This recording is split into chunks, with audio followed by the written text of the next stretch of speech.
हमारे बहुत सारे ऐसे लोग जो शराब, जुआ, मटके और पता नहीं ड्रग्स वगैरह क्या क्या करते रहते हैं, और फिर क्या कहते हैं मालूम है? वो दो चार बेवा है ना, उनका घर इसी से तो चलता है, हम उनके घर का खर्चा उठाते हैं। मौलाना कोई ऐसी जायज इनकम तो कहां से लाएंगे कि इनके घर चला सकें? ये पैसे से इतनी इनकम होती है, इनसे घर चलाते हैं, ये लोग कहते हुए दिखाई दे। तो एक सवाल मैं आपसे पूछना चाहता हूं, अल्लाह ने कब आपके जिम्मे ये काम डाला है कि तुम बेवा का घर चलाओ? जिसने पैदा किया है उसका जिम्मा तो उसी के पास है, उसी के पास है। जो लोग हराम कारोबार करते हैं, नाजायज कारोबार करते हैं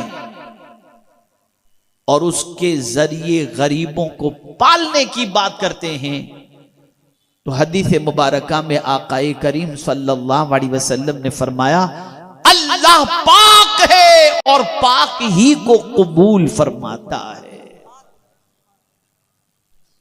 इसलिए पाक कमाई उसकी तरफ तवज्जो दो और हलाल रोजी के लिए मेहनत करो।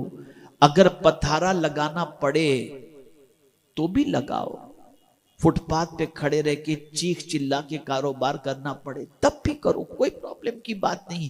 और अगर आप ये सोचो इससे इज्जत जाएगी, नहीं, आप अल्लाह के फरमान पर अमल कर रहे हो।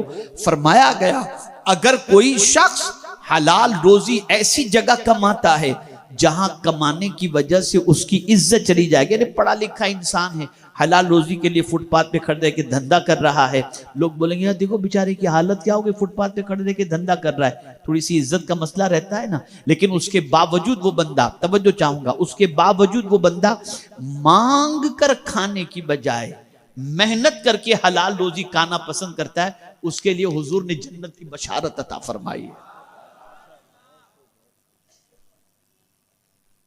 इसलिए सारी बुराई से बचो, सारे हराम काम से बचो, सारे हराम कारोबार से बचो, जायज कमाई के लिए मेहनत करो, तौबा इस्तिग़फ़ार की कसरत करो, हलाल रोजी के लिए निकलो, अल्लाह से डरते रहो।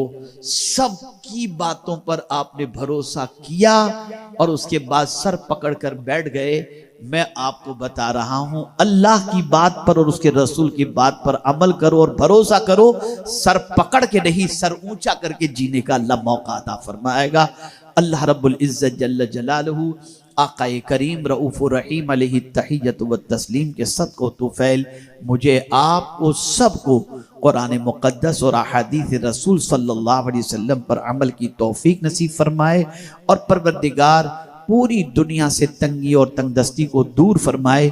जिंदगी रही तो और कुछ बातें रोजी के हवाले से फिर कभी मैं अर्ज करने की सआदत हासिल करूंगा ताकि आप उस पर अमल कर सकें और अमल करने के बाद अल्लाह अज़्ज़ व जल तंगी को दूर फरमा दे।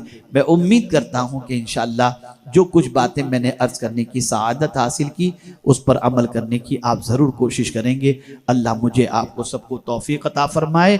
वमा अलैना इल्लल बलागुल मुबीन।